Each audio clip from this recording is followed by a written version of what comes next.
Breaking news, our friend Tulsi Gabbard and Director of National Intelligence declares that the leaking ends now. Keeping you informed and engaged, now more than ever.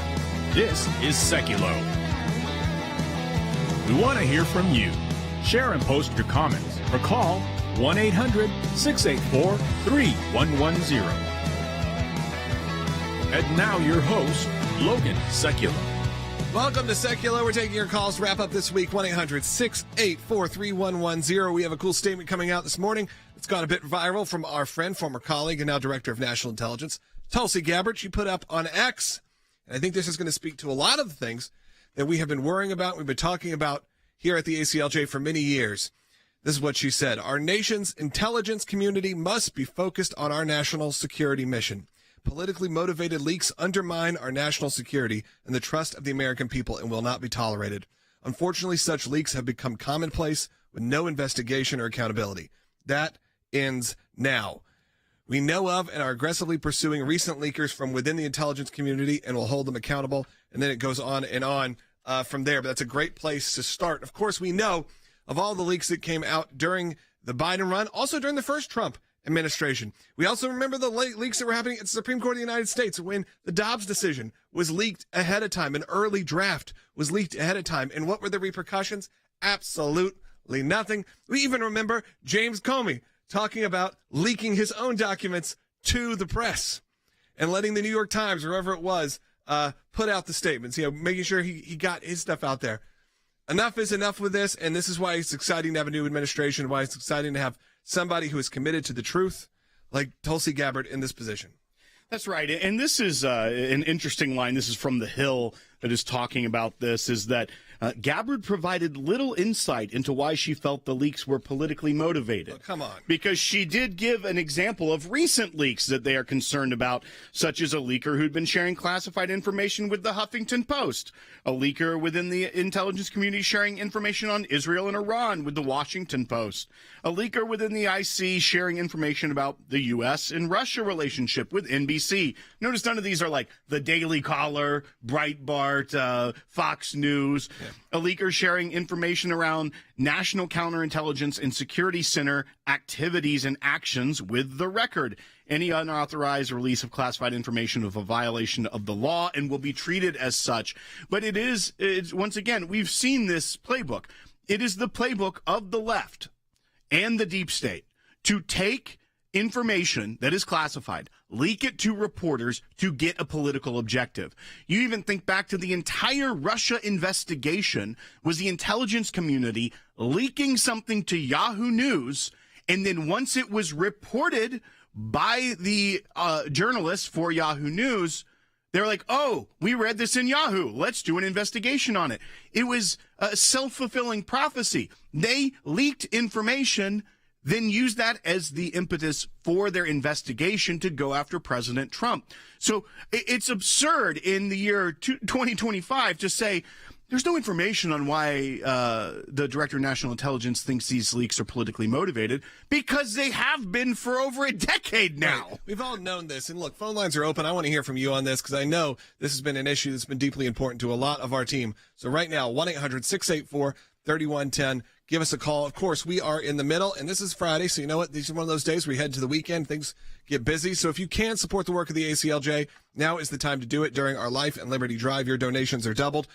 Yesterday, we told you about the attacks on Christians and our efforts to defend them around the globe, and we're not just talking about simple attacks. We're talking about life and death situations. We're talking about really gruesome persecution of Christians around the world. But there's also that daily fight to protect Christians here at home. And yes, it may not be life or death. But just recently, a preacher was arrested for sharing his faith in Chicago. We got those charges thrown out, but it just happened again in Chicago with two more preachers getting thrown into jail. We're going to file a large case against Chicago. We're going to help make sure they are taken care of. And it's happening everywhere. We've got students that are being banned from praying in Indiana, teachers that are being banned from praying in Texas, employees are being fired for talking about God in Ohio. Seniors are being banned from holding Bible studies in Pennsylvania, Colorado, California, and Virginia. And your ACLJ is in the fight every day, protecting the individual and protecting their core and your constitutional rights. Go to aclj.org and make that doubled donation. we got Gavin Newsom doing a very interesting podcast, a really interesting decision. Last night, trying to put my son to bed, he's like, no, Dad, what time? What time's Charlie going to be here? What time? And I'm like, dude, you're in school tomorrow. He's 13. He's like, no. This morning, wakes up at 6 something. He's like, I'm coming. I'm like, he literally would not leave the house. Did you let him take off school? No, he did. Of course not. He's not here for a good reason. But the point is you canceled school for like 2 years. One day. The point is the point, which is you are making a dent. Thank you. I'm kidding. You know, I won't let him take off school, and then Charlie hits him with you canceled school for 2 years. Very funny, but trivializes that pretty egregious sin that happened where kids have been held back so much because of it. He's able to diffuse a situation with like the French Laundry that was where he went out and had a very high-end dinner while no one else was allowed to go out the Napa in Valley. public. Yeah. And he was able to take something that was one of the biggest PR crises of his governorship and just kind of get rid of it and even say, like, I'm growing up, I've learned from it. But it's very savvy, and that's why I think, once again, not to the people who watch this show, who listen to this show, but this is what you need to be aware of. Because when you're talking to people that are maybe then more open to the idea of someone who is very savvy, very slick, very polished and charming, even Charlie Kirk himself said, the Republicans better watch out because he is very charming and disarming. He doesn't get rattled by Charlie Kirk making a jab at you canceled school for 2 years. He's able to continue the conversation, let it roll off his back, as you said, as if it were nothing. Yeah. That is a skill like we haven't seen in a politician in a very long time.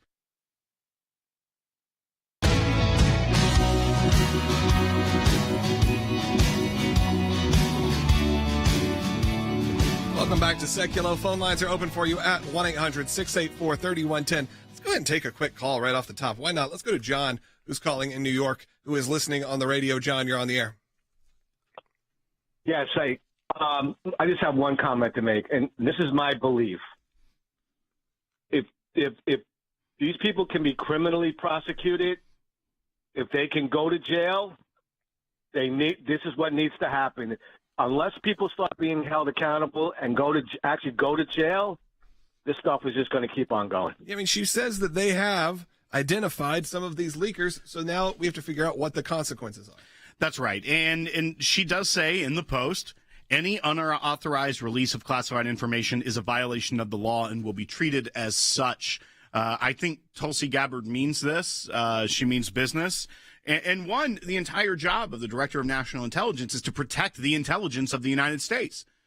So when there's unauthorized leaking going on, and they even identified Intel Link, which is that internal server and chat service that she's already fired people for using inappropriately with this grotesque chat that they had going on. But they're also looking at that for clues as to the leakers as well. And I do believe that they will refer criminal prosecutions to the Justice Department if they identify and have the evidence to send over there. And I think Pam Bondi will take up the cause and prosecute these individuals. And it doesn't even have to be politically motivated leaks. I think any leak is an inappropriate, gross violation of the law. And they need to be held accountable. And the problem is that it was going on for so long that they did feel like they could get away with it. And with all the talk of Edward Snowden and all of that came up within her hearing, she even said he violated the law. And this would be a very clear example. So if anyone on the left is now going to say she's now becoming politically motivated when they were wanting to get her to answer what should happen to leakers, I think that you will see soon she's going to refer them for criminal prosecution at the Department of Justice. This comes the same day that President Trump is going over to the Department of Justice to give a speech to the staff there about returning to law and order. What's a key component of following law and order? Don't be leaking the nation's secrets to the world, to the news, to the Huffington Post. This goes back also to that whole conversation that happened. I mean, yes, I even put these as like small L leaks when it comes to talking to the press. I don't like it. It has become common practice, and it certainly has become common practice within Washington that, you have your sources. Your sources are who you use if you're in the press, and those sources often have information that you could use, and they're credible. It's not like these are anonymous sources that are lying. A lot of times these are real secrets being released. And then you have on the bigger scale, do you remember just a few weeks ago when they were concerned about the layoffs that were happening, that Tulsi Gabbard and some of these others were going to say, hey, we are finding people who we think are untrustworthy, therefore they need to go. And the press pushed back and said, oh no, if you get rid of those untrustworthy people, which you could probably now say, AKA our sources, what if they go to China? What if they go to Russia and tell all of our nation's secrets? Because they can just be paid off. Everyone can just be paid off. And that's really the thought process in Washington, D.C., which is information to the highest bidder. And that's what is so gross about what has become the swamp in the intelligence community. That the big concern is that if someone who is working in one of the most sensitive areas of our government has that low bar of loyalty that their job is eliminated, the concern is that they're immediately going to turn on the country and start selling out to the highest bidder, to the very adversaries that they were gathering intelligence on in the first place. That is a shocking state of the world if true. And unfortunately, I think it is true for a lot of people. I think there is a lack of loyalty within the intelligence community. And you hear all the time that President Trump wants people that are loyal to him, that are loyal. It's really what we need is people that are loyal to the United States. And what it sounds like from even the press, and they don't even get their irony of them reporting it, is that these people are not loyal to the United States and therefore should not work in the most sensitive areas of our government. But yet they are. Yeah. Let's continue on. I want to take another call. Let's go to Michael, who's calling in Florida on line 1, watching on YouTube. And if you're watching on YouTube, one of the thousands to do each and every day, and of course the over 468,000 of you that subscribe, but you haven't subscribed, hit that subscribe button right now. You know, that helps get this message out there to a much larger group. Michael, you're on the air. Gentlemen, I really hope that the media and or left doesn't jump on the bandwagon that this is in somehow retaliation for her being put on a watch list, especially when she flies. Oh, well, Michael, you know what?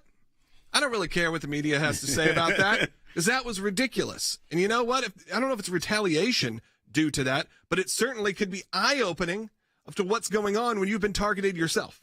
That's right. And I think, once again, those people that placed Tulsi Gabbard on the Quiet Skies list, which would have probably been a Department of Homeland Security, so not under hers, her purview, that would be more Kristi Noem being able to go after that. But, I mean, honestly, they probably should be fired. Yeah, bye-bye. Even if their boss is now Tulsi Gabbard. I don't know how good of a working relationship you can have if people that are now under your employment. Yeah, it's like, I know you're my boss, but, I thought you were a terrorist. I know. I mean, like, we can still work friendly together, right? Like, this can be fine. No hard feelings. I know that it was really hard to get through the airport, and there were bomb-sniffing dogs, and there were multiple people on each flight taking note of every single action you did, spying on you in American planes. We all good? But there's no big deal here. Like, no hard feelings. All right. Thank you, Michael, for calling in. You can call in, too, at 1-800-684-3110. We got a packed show coming up, lots of guests, so that's why I'm taking calls early today. So if you want to call in, great time to do it. Also, great time, as always, to support the work of the ACLJ. We're going to break that down a little bit later as well, and we're also going to talk about that government shutdown that did not happen, and it did not happen due to a very surprising source who's taken some flack, who's getting pushed back. Of course, his version of it's going to be, well, I had to do it because President Trump and Elon then would have free realm to do whatever they want. We'll talk about that just a little bit later in the broadcast. And, of course, we're going to continue taking your calls. But, again, I want to spend just a minute to tell you about the ACLJ as we wrap up this segment, because it is the Life and Liberty Drive. We are halfway through. Can you imagine that? I mean, we are halfway through this month of March already. I mean, this has been quite a few weeks for a lot of us here. Many of you are on spring break this week with your family. Maybe you're just getting back today. Maybe you're getting back over the weekend. Maybe you're motivated. I think this is a good time. So support the work of the ACLJ right now by going to our Life and Liberty Drive. You heard yesterday all of the work we were doing for the persecuted church around the world. And then there's also Christians here who need protection as well. Again, different kind of persecution. These aren't people who are being, mass slaughtered for their faith like it's happening in places like the Congo. But these are Christians that have been targeted because maybe they're walking down the street with a cross, kind of going old school with that. Maybe they're street preachers still that are out there in Chicago, and Chicago says, no, we get that case thrown out, and then some uninformed police officers do the same thing just the next week. Well, guess what? That means we're going to court. We're going to court in a large way in Chicago, but it's happening everywhere. Indiana, Texas, Ohio, Pennsylvania, Colorado, California, Virginia. That's just to name a few that are happening right now. And again, I'm going to tell you right now, if you can see right now, the QR code's on your screen. Scan that QR code. When you make a donation during the Life and Liberty Drive in the month of March, your donations are doubled. Again, that is a double donation. That's a match donation. $50 becomes $100 in worth, $25, $50. You know how that works. And all you got to do is go to ACLJ.org. And if you become an ACLJ champion, that's a monthly recurring member, your first donation becomes doubled. So it's pretty cool. And I don't think that we've really gone into what's happening today as much as we will coming up. But it's a big deal because the street preachers in Chicago, we had one client that was detained, charged, and we beat that charge. His friends went out. They got charged, arrested, held for 6 hours. We're defending them, but our attorneys have been working tirelessly this week preparing a lawsuit against the city of Chicago. And this feels like a moment, Logan, that is old school ACLJ, because I remember as a kid when my dad was in front of an abortion clinic praying in Atlanta, and the police came to detain them, and the ACLJ was there to fight for his right to pray. And look, I want people to understand also, not only have we been doing this for so many decades, look at what's happening right now with Tulsi Gabbard. You can draw a pretty clear line that the support of our ACLJ members helped get Tulsi into a position where she is now the director of national intelligence. When she started on our broadcast, she was a registered Democrat.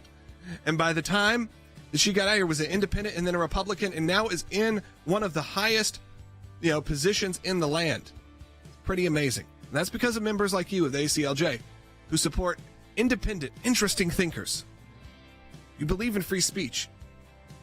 And you believe in the freedom of life and liberty here in America. And we can't do it without you. We have a few lines open up still. I'd love to take your calls. 1-800-684-3110. That's 1-800-684-3110. And as we head to the next segment, again, go to the Life and Liberty Drive. Do it right now. This is one of the most important times of our year. We only can offer these kind of matching deals very shortly. Nathan Boekler, an associate counsel for the American Center for Law and Justice. So, Nathan, what's going on here? This doesn't sound very fair. LA County is discriminating against religion, which it can never do. So, of course, it can have policies for the beach, like how many fires you can have or something like that. But here, LA County targeted churches, targeted religious groups. They issued this policy saying religious activities could only gather 6 times a year on the beach. Anyone else can gather as many times as they want, but religious activities, LA County limited those to 6 times a year. So I'm curious, what did they tell the church leaders? Because it was my understanding they've been doing this for about 18 years? Had they been causing problems? Were there issues? LA County's reasoning for this is really ridiculous. LA County told our clients, sorry, there's not enough space on the beach. We're concerned about the impacted use. And if that was a real reason, you'd have a policy that applies to everybody. Instead, they singled out churches for discrimination. Rather than just having a policy for everyone, they targeted churches. They targeted religious groups for punishment. What exactly does the law say? Does the church have a right to worship on that beach? So at the ACLJ, that's a right we've defended for a very long time. In fact, one of the main cases that we discussed in our letter to LA County is a case called Lamb's Chapel. And that's a case from 1993 that the ACLJ's chief counsel argued to the United States Supreme Court that held that a different municipality couldn't discriminate against a church, in that case to use library facilities. The same exact principle applies here. And this isn't something that should be controversial. Sadly, in places like LA County, it seems that it is. But what the county should not do, what it cannot do under the Constitution, is discriminate based on religion or religious practice. So a beach should be open to the public.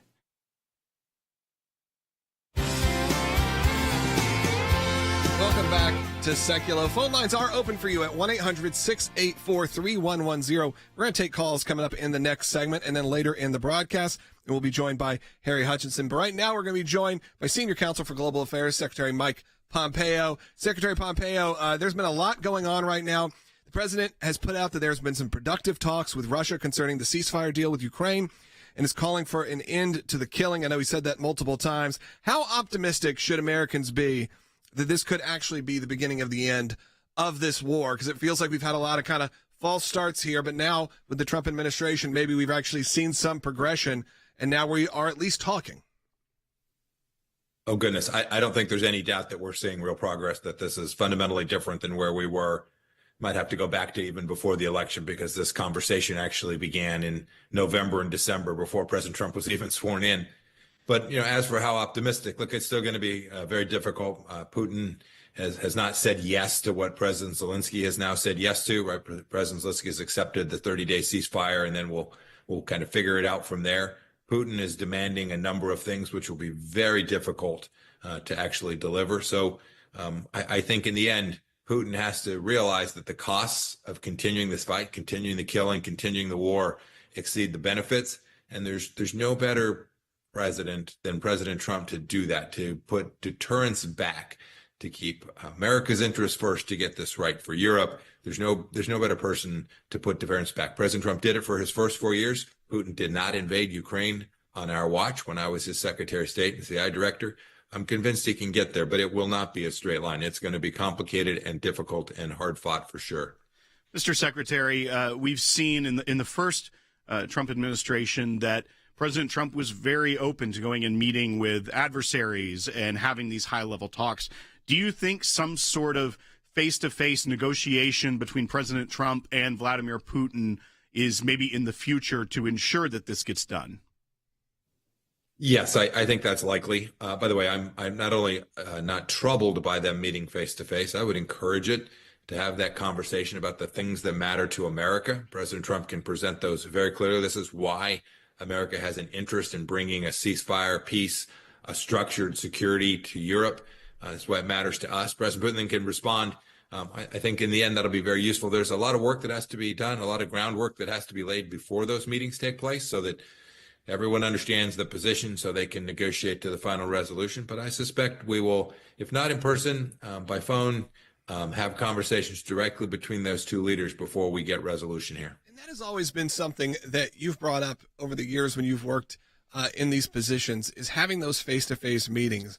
Doesn't mean you're going in there and being their best friend. Doesn't mean you're being buddy-buddy. It means you're having, yes, it could be cordial, but you're going there as a diplomat. You're going there on representing your country, and that's something that the Biden administration refused to admit to at all. It felt like they were like, nope, we're just not going to talk to them. We're going to pretend they don't exist, let wars continue on, let things continue on, and that is not the way you handle business. You can go in there and actually talk to someone, have a real conversation. That doesn't mean you're their best friend. Yes, this is often mistaken, sometimes with bad intent, right? The CNN, BBC, they want to say, gosh, you're talking to Vladimir Putin, therefore you're a Russian puppet. I spent time with him. I spent time with the head of their intelligence services, a guy named Orishkin. We were always very clear about what our position was, but it didn't mean you had to throw things. It didn't mean you had to be mean. It didn't mean you should ignore them. That's not in America's best interest. In the same way we met with Chairman Kim, in the same way of North Korea, in the same way that President Trump met with Xi Jinping, we don't mistake meetings for accepting that these people think about the world the same way that we do. I hope that the conversations will continue because I think that's going to be required. And then I suspect the Trump administration is actually going to have to take some real actions to demonstrate to Putin that this is a completely different situation than he faced when he invaded Europe under President Biden. I want to change the subject here just a little bit, but it all plays in when you look at the situation with what gets reported in the media. And that is obviously something that you had to deal with when you were director of the CIA or the Secretary of State, is the leak issue. And Director of National Intelligence Tulsi Gabbard just put leakers on notice, cited specific examples of leaks to media outlets like Washington Post, Huffington Post, said they were politically motivated. But I just want, from your experience and expertise, why it's so critical for the intel agencies to be able to do their jobs without resistance through what she labels as politically motivated leaks. Oh, goodness. We suffered those nearly every day. Less, frankly, when I was at the CIA than when I was at the State Department. The State Department was a constant conduit of leaks to the New York Times and Washington Post. Years and years of pattern and practice where these folks just felt completely free to tell whatever story they wanted to those folks to undermine what it was President Trump and me and our team were actually trying to accomplish. And so we tried to push back. I applaud everyone from this administration who's going to go identify the leakers and punish them for violating U.S. law. That's totally appropriate. In the same way, I remain convinced that we should go after Edward Snowden and all the folks who take U.S. secrets, lawfully protected secrets, and just leak them because they have a particular view of the world. That's not appropriate. There's methods. If you see something going on that's wrong, there's a way to do that. It is not to go tell the New York Times and Washington Post to try to get your preferred policy outcome. That is indecent. It violates U.S. law, and I hope they're able to find some of these folks, which proved difficult. And when they do find them, that they get the appropriate punishment for having put American lives at risk and American foreign policy at risk in a way that President Trump wants to deliver this, putting America first every day. Secretary Pompeo, thank you so much for joining us. And Thank you. And I wanted to spend a few minutes here as we wrap up this first half hour of the broadcast to tell you about the work of the ACLJ. Of course, as we head into the second half hour, some of you don't get the second half hour if you're listening on terrestrial radio. Some just get the first half hour. You should find us. You can listen to the rest of the show, watch the rest of the show. You should see us on ACLJ.org, on YouTube, on Rumble. You can find us on the Salem News Channel. All of that is happening live from 12 to 1 p.m. Eastern Time. There's also great clips and other packages we put up on our YouTube channel and on Rumble and everywhere else. Instagram, follow us. Just do engage. But, of course, the best way and the most impactful way is during our Life and Liberty Drive to make your financial donation and support. And, again, I know I'm going to be pushing it a lot this month because these are the very special times of the year where your donations are doubled. That means there's another great ACLJ member ready to unlock their donation. All you have to do is make a donation of any kind, whether it's $5 or $5,000. It is donated and doubled. Someone is ready to match it. So do that right now at ACLJ.org. We've got a packed show still coming up. Harry Hutchinson's going to be joining us. We're going to talk about the shutdown, the government shutdown that did not happen. And it did not happen because maybe of a surprising source that Democrats are not too happy about. And they're playing a bit of a shell game on why this happened. You got to protect. It's pretty interesting. You're going to find it pretty fun to listen to. That's coming up. Harry Hutchinson's going to be joining us. But again, as the ACLJ progresses, we've got a long road ahead. Years, we've been in this fight for nearly 40 years at this point now. The ACLJ has existed. And the fights that still continue sometimes are those small ones. Are those street preachers? Are those beach churches? It sounds like nothing when you're talking about the global scale of some of the work that we do here. But understand the ACLJ is there for the individual church, is also there on the global stage whenever necessary through our offices in Europe and our offices in Jerusalem. You can support all that work right now and keep us in the fight every day to protect your constitutional rights here and to spread the message that you want spread of Christian values around the world. Have your tax-deductible gift doubled today. Life and Liberty Drive right now. Again, 50 becomes 100. 100 becomes 200. Go to aclj.org. Have your gifts doubled. Phone lines are open right now. 1-800-684-3110. We'll be right back. The threats to life and religious freedom have shown no intention of going away, but neither is the ACLJ. This March, we've launched our Life and Liberty Drive, redoubling our efforts to beat back the attacks against the foundations of our great nation.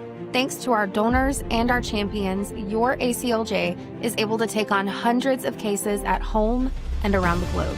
In 2024, we took on 142 clients' cases, briefs, and demand letters. 175 pro-life matters. 197 free speech matters. 142 religious liberty matters. 126 actions battling the deep state. We'd love to take on more cases this year, but we can't do it without your support. Right now, Every tax-deductible gift you give will be doubled, dollar for dollar, during our Life and Liberty Drive, doubling your impact to keep us in these fights. Go to aclj.org and donate now. Keeping you informed and engaged, now more than ever. This is Sekulow. And now your host, Logan Sekulow. Welcome back to Sekulow. We got the second half hour coming up right now. Phone lines are open. There's 3 lines open, and maybe it can be you, 1-800-684-3110, because I would like to hear from you. As we are covering the story this morning, as Tulsi Gabbard put out a pretty blistering statement saying we are going after the leakers. We know who they are, and it is time for them to be held accountable. Let's actually quickly go to Carrie, who's calling in Montana on line 1. Carrie, you're on the air. Yes, hi, Logan. I wanted to call and say that the caller prior that I listened to said that the media is accusing Tulsi of just retaliation. I was an eyewitness and a victim of child and human trafficking on commercial buses traveling cross country. It's not funny to be stalked and accused of being the CIA, the FBI, and a cop, and them plotting to take my life. That's what happened to me, and I'm living to tell about it. So we need to all get involved, every U.S. American citizen. Human trafficking, there's 350,000 children missing in the United States because of the Biden-Harris administration and more. And Carrie, they're even saying that number could be larger than they originally thought. I've seen reports out of the Department of Homeland Security, but I fully agree with you that Tulsi Gabbard was falsely accused of being a Russian asset for years because of Hillary Clinton's machine trying to slander someone that they didn't agree with, someone that was strong, capable, and probably scary to the Clinton machine, was not what they wanted. So what they do, they decide to go with the old playbook and say, Russian asset, puppet of Assad. And we even talked about yesterday, just because you have questions about whether or not the people that would replace Assad are the right thing to happen. We talked about massacring the Alawites yesterday, and that the warning after Christians were killed as well, 2 Christian ministers in Syria, was once we have more control, you're next. So maybe when Tulsi Gabbard was trying to get a situation as a member of Congress from all the parties in Syria so that she could go back and make informed decisions, as John Kerry, who dined with Assad while he was a member of the Senate, was never accused of being a puppet of Assad. It was all politically motivated because they were scared of how competent she is and that she didn't just toe the Democrat Party line. That's what happened. That is why they labeled her a potential puppet or secret agent of a foreign government and were scared of her. And then they put her on a watch list where she could not fly. And we defended her here at the ACLJ while she was our colleague. Fortunately, we don't have to defend her anymore because she is the director of national intelligence, but we will defend these actions that she's taking. She is rooting out the rot within the intelligence community.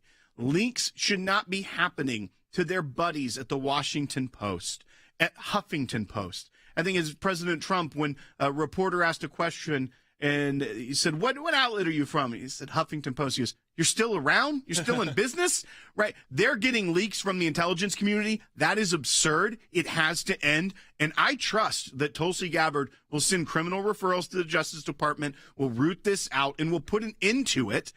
And that is a good thing for the United States of America. That's right. Hey, I want to take your calls about all of this coming up. Harry Hutchinson's going to be joining us. We're also going to talk about that looming government shutdown that did not occur because the continuing resolution was passed. And why was it passed? Maybe from an unlikely source. And maybe you've seen some of the pictures and the images that have come out from this. You're going to want to stay tuned to make sure you hear all about what's going on. And again, phone lines are open, 1-800-684-3110. I want to hear from you. If you're on YouTube right now and you don't know what to do, you don't know what to comment, you're like, Logan, I'm watching, I'm enjoying the show, but, I got nothing to say. I'm just trying to learn, just trying to get educated, just trying to be entertained. Put in the comments where you're watching from. Or hit me up with your favorite emoji. Let's do that. Favorite emoji, Will. Let's see what happens. Because it helps our engagement, and it also lets me know where you're watching from, which is fun. But let's have a little fun today. It's Friday. We're going to do that coming up in the next segment as well. So again, phone lines are open for you, 1-800-684-3110. 1-800-684-3110. We'll be right back.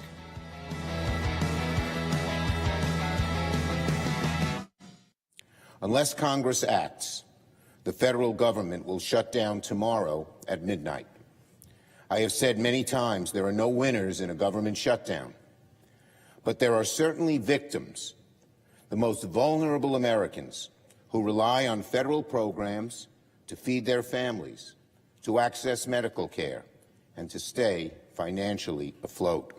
Senate Minority Leader Chuck Schumer is backing down on his fight to block Trump's agenda. He's going to vote for this CR. Well, last night, Minority Leader Chuck Schumer announced that while they didn't get what they wanted, he is going to help fund the government because a shutdown, he says, would have been far more worse for federal workers. There's no exit ramp.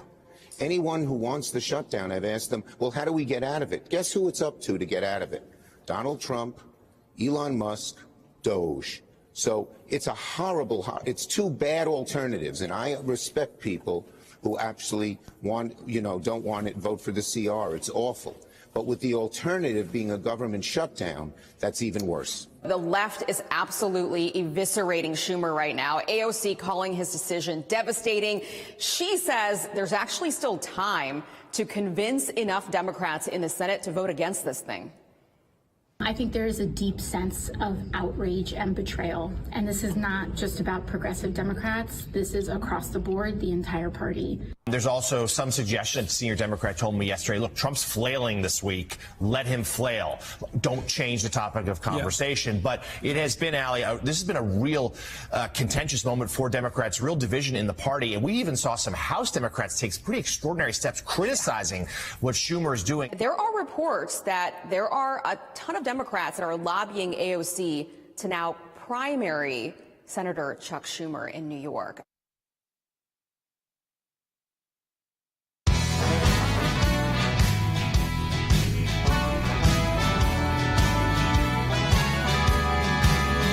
Welcome back to Sekulow. Again, get in line with your phone calls. We've got 3 lines open, 1-800-684-3110. We've been talking about that looming government shutdown. It did not occur, and it did not occur as the Democrats wanted it to because of their leader, because of Chuck Schumer, who, again, has come out and tried to parse his words for the reasons why he would do this, why he would put through a resolution bill that he did not like, that he didn't think was good. And here are his thoughts. Here is Chuck Schumer.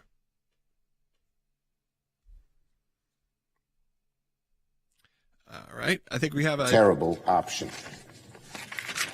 It is not a clean CR. It is deeply partisan. It doesn't address far too many of this country's needs. But I believe allowing Donald Trump to take even much more power via a government shutdown is a far worse option. So he said, hey, if we give Trump more power, that means he can start firing people more. So can Elon Musk. So we need to pass it. And of course, the Democrats not thrilled with this. Do you have the image also of President Trump last night? This again was when you see, this is Washington 101. Okay, take a look at this image if you're watching online right now. Look at this, like buddy friendship moment of, Donald Trump has his hand, looks to be on his cheek or on his shoulder, his neck, as they are talking about this. And you don't know what this conversation is, but this is a public image that was coming through the White House. These are those moments where you have to remember this is Washington, D.C. You have to remember that this is not the normal playbook. And Harry Hutchinson, you're joining us. Again, in normal business or in normal life, this would not be the case. But, of course, it's Washington.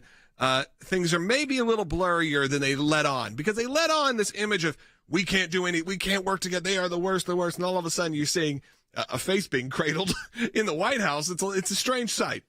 It is, but it was indeed foreseeable. Chuck Schumer really did not have any good choices. So he could he could disappoint the Democratic base, or he could disappoint the American people. And I think the American people were in favor of basically funding the government. Also, I think Chuck Schumer made a calculus that if he shut down the government, this would allow Elon Musk and Donald Trump to cut even faster.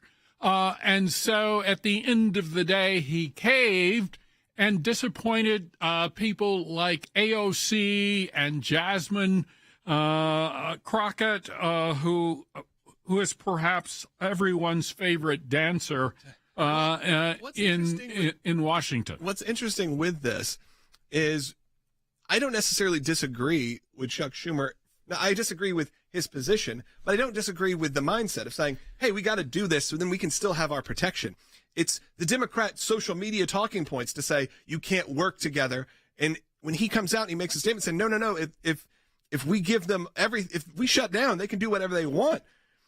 But it's so funny to me to then see, we're going to push out Chuck Schumer. We're going to recall Chuck. We're going to get rid of him because of this. We're going to primary him. It's just funny to me that that's where we're at. Well, they fell into their own trap, right? The trap that the Democrats had set for years was pushing Republicans to the brink of a government shutdown so they could blame a government shutdown on Republicans. That's been their playbook. Now that Republicans have both the House and the Senate, that they were the ones that were taken to the brink, and they were going to have to own the shutdown. It wasn't going to be Republicans. They passed the CR through the House. And instead, Chuck Schumer all of a sudden realizes, after saying he wouldn't go along with it, wait a second, this is going to look bad on us.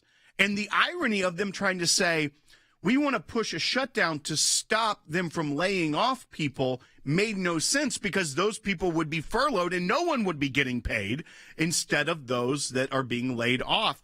And so I think Chuck Schumer actually the bluff was called, but he politically made the smarter move, knowing that the outcome, knowing what had happened to Republicans that forced shutdowns and what happened to the party in the wake of that, was smarter for Democrats to go along with this instead of taking the bait and forcing the shutdown. I think that's precisely correct. And he took a long-run view, and he became the adult in the Democratic classroom. Many of the left-wing Democrats, they wanted to shut the government down. One Democrat suggested that we ought to shut the government down so that individuals can be laid off, and then they can be rehired, and then they'll get back pay, as this was their strategy for stopping Elon Musk. It was a particularly unintelligent strategy, but you have to give them credit, the Democrats credit, for continuing to support ideas that don't make sense. Should we hear more from Chuck Schumer? Should we I think we should, yeah. Set this up for us. So this is, once again, him saying why they should keep the government open by voting for the CR instead of letting a shutdown, because he is afraid of what Elon Musk and Trump could do if the government's shut down and there's nothing for them to have oversight over. Bite 5. Why is it that Elon Musk and Donald Trump want a government shutdown? So they can take control of the government and do their vicious, horrible things. They could cut half the government. They could tell employees you're not essential and never bring them back, permanently firing them. It's a disaster. And in a few weeks, if there was a shutdown, everyone would be complaining and howling. Why did they eliminate SNAP?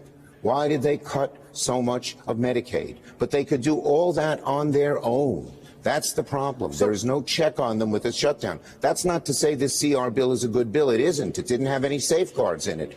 But it would be much, much worse to have a shutdown. And my job, Chris, as leader, is to see things a little bit ahead down the road and see how horrible this would be and alert people to it. So that's why I want AOC to primary him, because that rationale was actually very smart for the Democrats. Too logical. But they're not. They're taking the bait, saying we should force the shutdown. You mentioned Jasmine Crockett that said, well, they can't fire them if they're furloughed, and so they could be getting back pay, which I don't think is actually accurate at all. As Chuck Schumer said, they could just say, you're not essential, you're never coming back. But once again, he's getting criticism from the left. I mean, they may try to oust him over saying this would be much worse for us because we would own it. We were the ones that didn't vote for it. And now no one has a job in the government, instead of them being able to blame Elon Musk and Donald Trump for layoffs. I think you're precisely correct. So basically, Chuck Schumer is saving the Democrats from themselves. Meanwhile, of course, the Democratic caucus is meeting, I believe, in Virginia this weekend, and they're going ballistic. But I think at the end of the day, what Chuck Schumer has done is he has shown that the Democrats are incapable of wearing any clothes. They're incapable of offering intelligent arguments. They're fantastic at dance videos. They're fantastic at TikTok videos. I think all of the American people have seen Democratic congressmen and women who are dancing, and we are asked to choose our own fighter. And so I would like to unleash AOC to go after Chuck Schumer. At least we would lose one of them. Phone lines are open for you as we head into the next segment when we take all the calls we can. If you're on hold right now, Michael, Andrew, Craig, stay on hold. We got 3 lines open, though, and I'd love to hear from you. 1-800-684-3110, whether we're talking about the government shutdown, whether you're talking about Tulsi Gabbard's statement saying, hey, we're getting rid of the leakers. We're actually going to finally hold these leakers to accountability, making sure they actually have some kind of recourse. Because so far it has been nothing. We just know that maybe occasionally there'll be someone who gets fired, but sometimes we're not even identifying who they are. Let's go back to the Supreme Court of the United States during the Dobbs decision. That kind of just became we don't know. We think we know. We're not sure. Therefore, no one gets in trouble. You go back to James Comey saying, hey, I'm going to just slide all this information to my friend in the press, and he can put out all this information for me. Admitting to that with no recourse, with nothing that we can do. But Tulsi Gabbard coming in saying we're going to take care of it. Of course, we are also at the halfway mark of our Life and Liberty Drive for the month of March, and this is a great time to support as we head into this final segment of the week. I like to hear from you, whether that is through a donation, whether that's through a matching donation, which, again, all donations are matched right now, or it's through a comment, or through a phone call. And right now, a couple lines are open. You could be one of the last voices this week on the broadcast because I like to hear from you. You'll hear from some of the top leaders in our country, some of the top minds in our country, and I include you in that as well. So give us a call at 1-800-684-3110, 1-800-684-3110.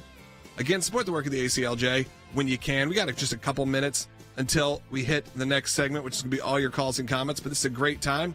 About a minute and a half till we're back, so this is a perfect time to scan that QR code, make your donation, and then let me know in the chat that you did, and know how much I would appreciate if you did that, or give me a call, even better. Give me a call and let me know that you made your donation during our Life and Liberty Drive right now. We'll be back with the last segment of the show for the week. All your voices will be heard at aclj.org. Again, we'll be right back with more on Sekulow.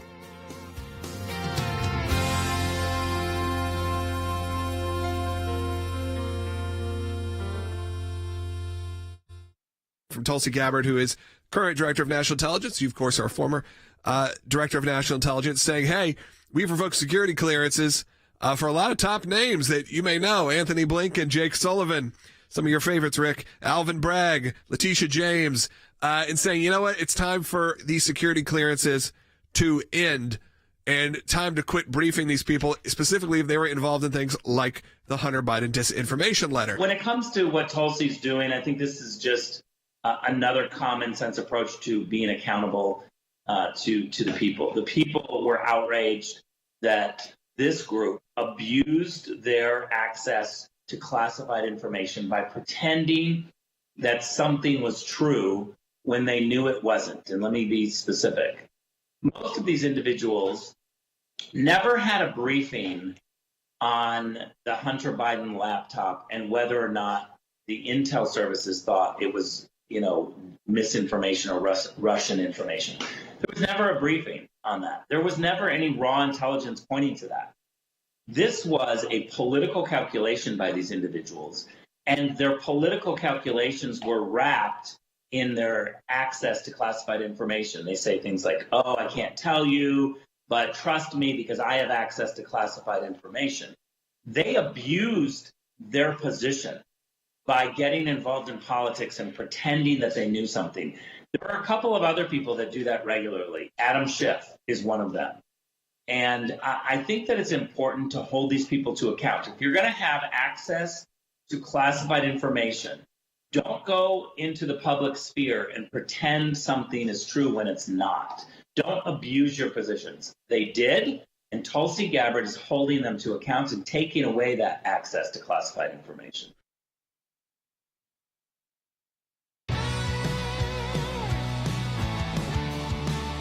Welcome back to Sekulow. Now it is time to hear from you, so let's go ahead and take some phone calls. Let's go, let's see who we're going to do first. Let's go to Craig, who's calling in Tennessee with a nice little comment. Craig, thanks for listening on the radio, and welcome. Hey, thank you. I tell you what, I'm so proud of President Trump and Tulsi Gabbard and Pam Bondi, the whole crew. I mean, Elon Musk, they're all putting their lives on the line for the country. Anybody been shot at as many times as President Trump, and still he's willing to give his life for his country. And how could you not trust somebody that's willing to go out on a limb like that? I'm so proud of him, and really got great hope and for the future. Greg, thanks for your feedback. I appreciate you calling in and sharing that, because I think a lot of people have said that beginning with this administration, which is a lot of people like Elon Musk, like Donald Trump, that did not have to do this. They did not have to be in this position. Now, of course, when you have built businesses like they've built, there is some expertise, and there's also some ego, and there's also some want for strength and power. But if that could be used for good and creativity and thinking outside of the box, it's only better for the country. Well, and to Craig's point as well, even with Tulsi Gabbard, someone that was put on a domestic terror watch list, effectively. Recently. Yeah. While this entire campaign was going on, she was being surveilled by the government. The Biden administration had people following her on airplanes. And when you see the questionnaire, the sheet that the agents would fill out, the air marshals that were targeting her on, like taking note of if you went to the restroom, if you fell asleep, if you took a sip of water, what you ordered, that was what they were spying on you and documenting it all. That's what the Quiet Skies program does. And to have the courage to not just say, you know what, this is ridiculous, but I don't know that I can go and work in the intelligence community after this. I will continue to serve my country in the military. I'm very proud of my service. No, that takes a lot of courage. And I am proud that we worked with Tulsi and that we know Tulsi and that she has taken on the challenge of now going in and rooting out the corruption, the very type of corruption that lands a proud, patriotic American member of our military on a domestic terror watch list for political reasons. And she had the courage to go and still go through those confirmation hearings and become the next director of national intelligence. I'm very proud of that. And I agree with our caller there that you have to just respect that, because I don't know that I would have the courage after all of that to say, you know what, I'm going to go into the belly of the beast and root out the corruption. Well, let's see what happens. Let's see if we can give you that courage. Well, maybe I'll get nominated for next director of national intelligence. It would be nice. That'd be nice, you know? Maybe I will have that courage. Stranger things will happen. Yeah, you don't want to root yourself out of that That's job. Fair. That's fair. I take it back. Yeah, Michael's calling now on line 5. Michael's got a question that I feel like everyone brings up every couple days, because it does seem like all of the politics is what plays here. But Michael, you're on the air. Yeah, I was hoping you could explain to me the constitutional basis, if there is one, of any federal judge out in Podunk, Oregon, or wherever, basically preventing the president from enacting a policy that he, announced he was going to be putting into force when he became president. I mean, what do the powers of the presidency even mean if they can be basically stymied by any federal judge anywhere? Was this the intent of the founders? This has been a question that has come up many times, and whether it's the judges that think they have the ultimate authority, whether they do or not, sometimes is up for interpretation. Well, and to Michael's point, that is what Justice Alito argued in a dissent on one of the applications for stay that reached the Supreme Court. That was actually a disappointing that the Supreme Court did not vote that way. Now, that case isn't over. That's just on it was an application for stay. The merits of it have not reached the Supreme Court yet. But there is very much a frustration with federal judges. Now, they may be in Podunk, Oregon, but they're probably in a city because they're in a federal courthouse.